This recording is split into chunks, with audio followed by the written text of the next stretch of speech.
ఆకలితో ఉన్నవాడికి పట్టడన్నం పెడితే నాకు చెందుతుంది అని సాయి మనందరికీ సాయి సచ్చరిత్ర ద్వారా తెలియచెప్తాం అనేది జరిగింది. కాబట్టి పట్టడన్నం అనేది కాదు, కడుపు నిండా ఆకలితో ఉన్న వారికి భోజనం పెట్టే కార్యక్రమమే శ్రీ సాయి భోజన్. కాబట్టి మీరు కూడా ఈ అద్భుతమైన మహాయజ్ఞంలో పాలు పంచుకొని సాయి కృపకు పాత్రలు కావాల్సిందిగా కోరుతూ ఉన్నాను. వివరాలకు కింద కనిపిస్తున్న ఫోన్ నెంబర్స్ కి ఫోన్ చేయండి. చూస్తూనే ఉండండి శ్రీ సాయి సర్వస్వం యూట్యూబ్ ఛానల్.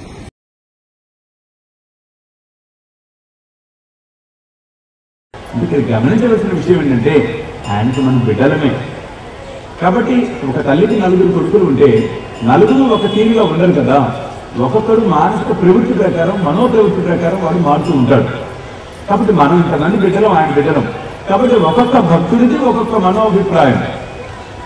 అందుకే చాతుర్విధ భక్తులను మనం చూసినట్లయితే మొదటి వాడు అర్ధార్థుడు, రెండో వాడు ఆర్తుడు, మూడో వాడు జిజ్ఞాస, 4వ వాడు జ్ఞాని. చూడండి, అర్ధార్థుడు ఏం చేస్తాడంటే ఎంతసేపటికి అర్థం కోసం వస్తాడు. వాడు మంచి నమ్మకం ఉంటుంది, భక్తి ఉంటుంది. వాడు ఏం చేస్తాడు? బాబా బాబా బాబా అని తిరుగుతూనే ఉంటాడు. కానీ గుడి చుట్టూ తిరిగేటప్పుడు ఏం ప్రదక్షిణ చేస్తాడట? డబ్బీ బాబా, డబ్బీ బాబా, డబ్బీ బాబా, డబ్బీ బాబా. చూడండి, అంటే డబ్బు గురించి ఎక్కువ ప్రస్తావన చేస్తూ ఉంటాడు, అర్థం కోరుతూ ఉంటాడు బాగా. దాంతో బాబాజీ ఏం చేస్తాడు? వాడిలో ఉన్న భక్తి శ్రద్ధలను గమనించి వాడికి కావాల్సిన నుంచి పంపించేస్తాడు. చూడండి, వదిలి చేసుకుంటాడు బాబా అక్కడికి.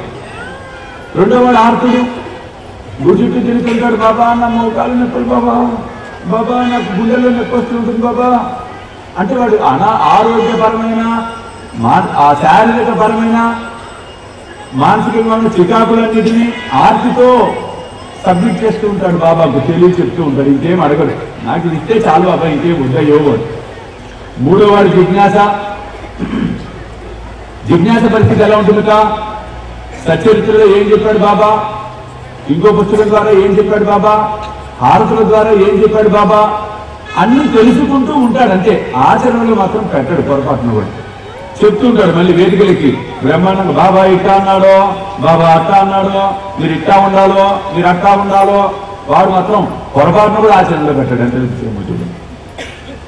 గతంలో కూడా చెప్పుకున్నాం. ఇలాగే ఒక హరికథ చెప్పే ఒక ఆయన ఉన్నాడుట, స్టేజ్ మీద దంచుతున్నాడు.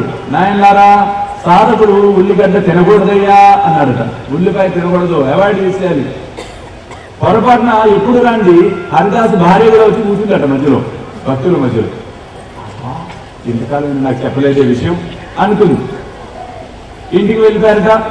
వెళ్ళిపోయిన తర్వాత భోజనం వడ్డించమన్నాడు. భోజనం వడ్డించింది, కూర వేసింది, ఉల్లిపాయ లేదు కూరలో. ఒకసారి కోపం వచ్చేసింది హరిదాసు. ఏమే ఉల్లిపాయ లేకుండా అన్నం వండుతావా, నిన్ను నిన్ను అని కోపం ఊగిపోతున్నాడు. పాపం ఆ పిచ్చితల్లండి దాగేంటండి, ఇందాకే కదండి తమరు చెప్పారు ఉల్లిపాయలు వేస్తే సాధకుడికి మంచిది కాదని, మీకు మంచిది కాదని తీసేసా అందుట. ఓహో అని పక్క నవ్వుతాడు వీడప్పుడు. ఓహో పిచ్చిదానా, అది విని చేశావా, అది వాళ్ళ కోసమే, మన కోసం కాదన్నట్టు. అంటే చెప్పడం వరకే, ఆచరణలో ఉండదండి. వాడికి జిజ్ఞాస ఎక్కువ, తెలుసుకోవాలని కుతూహలం ఉంటుంది. కానీ తెలుసుకున్న తర్వాత ఏం చేయాలో వాడికి తెలియదు, ఇంక వదిలేస్తాడు అక్కడికి, దాన్ని వదిలేయటమే.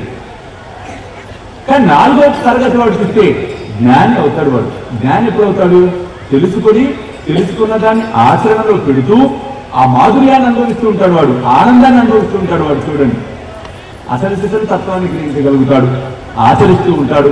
తన ప్రతిభను కనపరుచుకోవాలని ఎక్కడా పొరపాటు కూడా అనుకోడు. ఎందుకంటే అన్నీ ఉన్న విస్తరి అన్నికి మనకి ఉంటుంది. ఏమీ లేని విస్తరేట ఎగిరెగిరి పడిపోతూ ఉంటుందట. కాబట్టి పూర్ణంగా ఉన్నవాడు, మంచి స్థితిని సంపాదించిన వాడు చాలా మౌనంగా ఉంటాడు. అంటే వాడి స్థితి ఆ విధంగా ఉంటుంది. అంతే తప్పితే వాడి యొక్క ప్రతిభను కనపరుచుకునే ప్రయత్నం చేయడట. వేలాది మంది సాయి భక్తులు ఎదురు చూస్తూ ఉన్న ఘడియలు మరలా రాబోతూ ఉన్నాయి.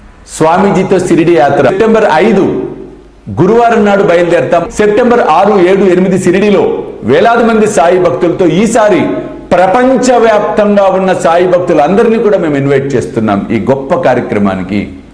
కాబట్టి మీరు నాతో రావాలి, ఈ యాత్రలో పాలు పంచుకోవాలి అనుకుంటే త్వరితగతిన కింద కనిపిస్తున్న ఫోన్ నెంబర్స్కి ఫోన్ చేసి మీ టికెట్స్ రిజర్వ్ చేసుకునే ప్రయత్నం చేయండి.